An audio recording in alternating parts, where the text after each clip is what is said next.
A retired Marine purchased an old, abandoned gas station, hoping for a quiet life.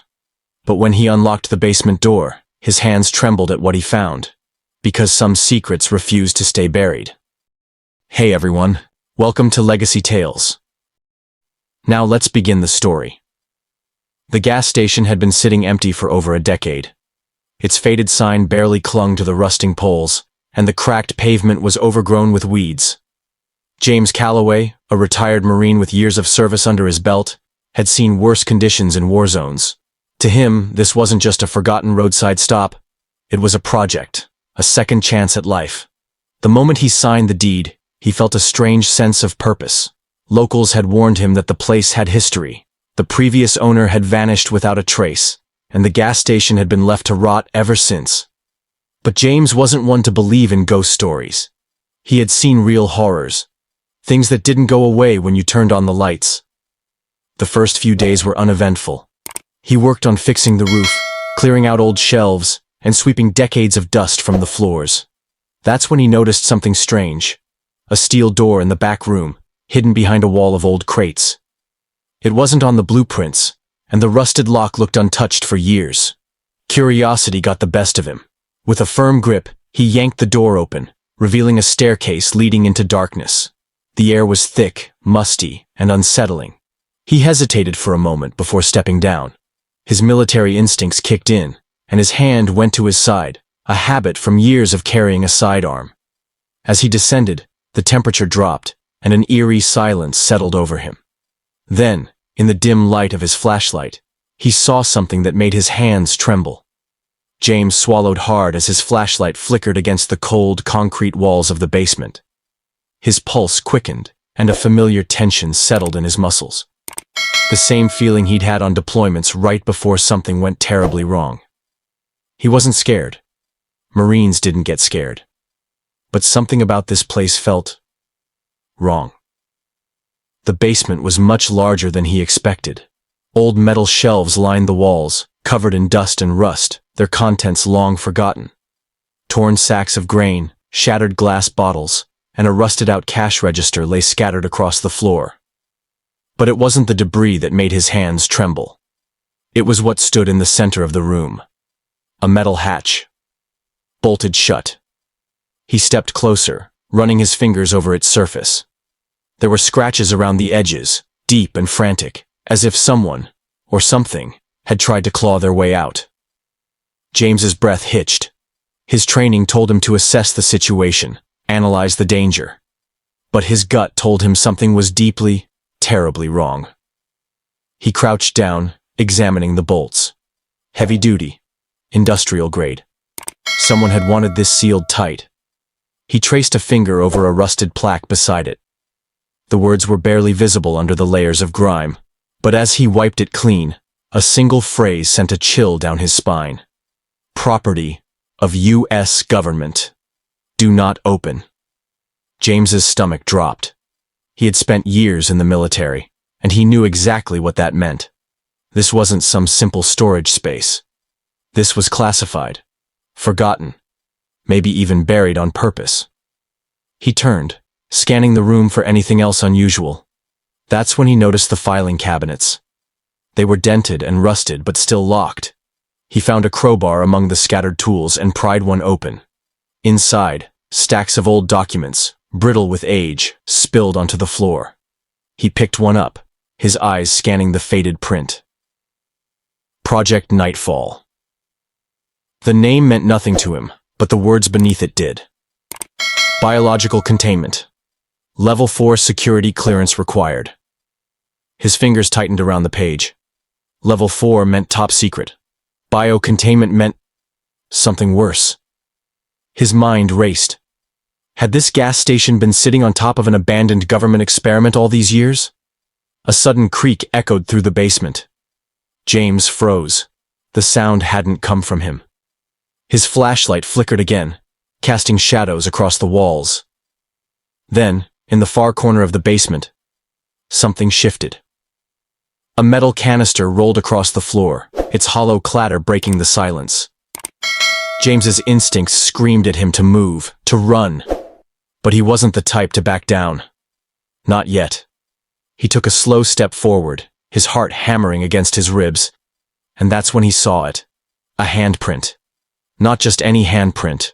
One smeared in something dark, something long-dried. It was pressed against the inside of the hatch, fingers splayed, as if someone had been banging to get out. James swallowed hard. Whatever had been down here, someone had tried to keep it locked away. But for how long? And was it still in there? Then, from behind the metal door, there was a sound. A scrape. Then, a knock. James took a step back, his breath shallow. The knock had been soft, almost hesitant, but it was enough to send a shiver through his spine. He'd been through combat, faced things most men wouldn't even dream of. But this was different. This was unknown. His mind raced. The gas station had been abandoned for years. If something or someone was down here, they'd been trapped for a long time. But that was impossible. Right? Another knock, this time, firmer. James tightened his grip on the crowbar, his military instincts taking over. He needed to be smart.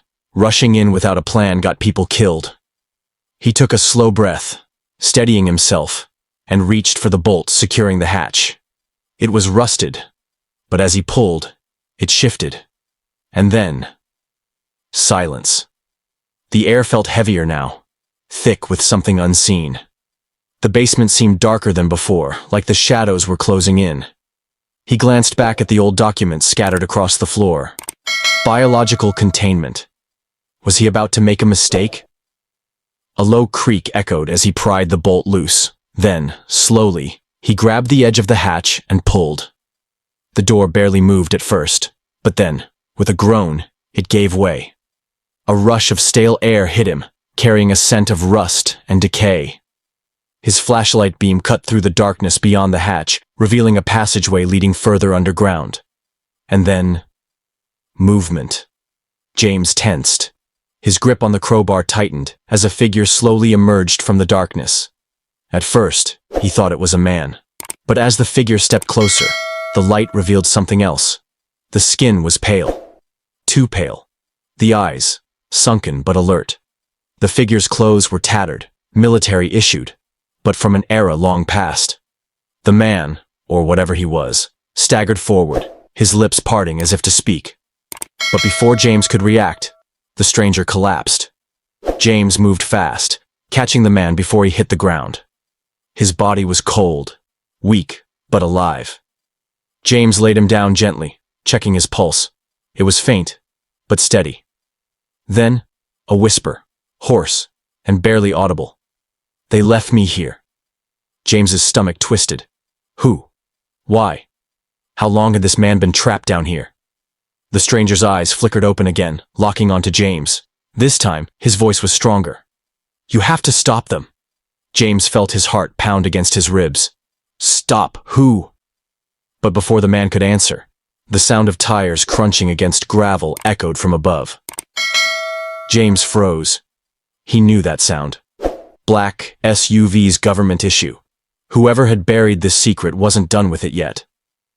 James's breath caught in his throat. The sound of car doors slamming shut sent a jolt of adrenaline through his veins. He moved fast, dragging the weak man away from the open hatch and shutting it as quietly as he could. Boots crunched against the gravel outside. Shadows passed over the station's broken windows. James knew the drill. These weren't ordinary agents. They moved with purpose, precision, no hesitation. This was a cleanup crew. The man on the floor gripped James's sleeve with trembling fingers. His voice was barely a whisper. "They can't find me." James's mind raced. There was no way out the back, just rusted storage rooms and old oil drums. The only way out was through the front, where they were already closing in. Then he saw it. The old employee access panel behind the counter. It led to a crawl space under the floorboards. He acted fast, helping the man inside just as a heavy fist pounded on the glass door. "Open up!" James forced himself to stay calm. He wiped sweat from his brow, adjusting his stance before unlocking the door. He was trained for situations like this. Only this time, he wasn't the one giving the orders. 3 men in black suits stepped inside. Their expressions were unreadable, but their eyes scanned the room with laser focus. One of them, taller than the rest, held up a worn photograph. "We're looking for someone." James barely glanced at the picture before shaking his head. "Haven't seen anyone. Place has been empty for years." The agent studied him. "Then why was the basement hatch open?" James's stomach turned to ice, but he didn't flinch. "Old hinges rusted through. I barely touched it and it popped open." A long silence followed. The agents exchanged glances. Then, the tallest one nodded. "If you see anything unusual, you call us." He slid a card onto the counter. No phone number, no name. Just a symbol. One James had seen before, deep in classified military reports. James watched them leave, his pulse hammering in his ears. Only when the SUVs disappeared down the road did he move. He hurried back to the crawl space and helped the man out. The stranger's eyes were clearer now. He sat up slowly, wincing. The stranger's eyes were clearer now. He sat up slowly, wincing. "You don't know what you just stepped into." James exhaled. "Then start talking." The man swallowed hard, then spoke. "This gas station was never just a gas station. It was a cover-up. A place where they stored things. Things they couldn't control. I was part of a team sent to clean up a containment failure. But when we got here, we realized we weren't supposed to make it out." James's blood ran cold. He knew cover-ups. He'd been a soldier long enough to recognize the pieces falling into place. But this was bigger than he'd imagined. He stood up, looking around his new business. He'd thought buying this place would be a quiet retirement. Instead, he'd just inherited a secret buried so deep, even the government wanted it forgotten. But James wasn't the kind of man to walk away. He turned to the man and offered a steady hand. "You need a place to stay?" The stranger hesitated, then nodded. James nodded back. "Good. Because I think we just became part of something a lot bigger. Some mysteries are meant to be uncovered, but some were buried for a reason." If you enjoyed this story, make sure to like and subscribe so you don't miss what happens next. And tell us in the comments, what would you do if you were in James's shoes?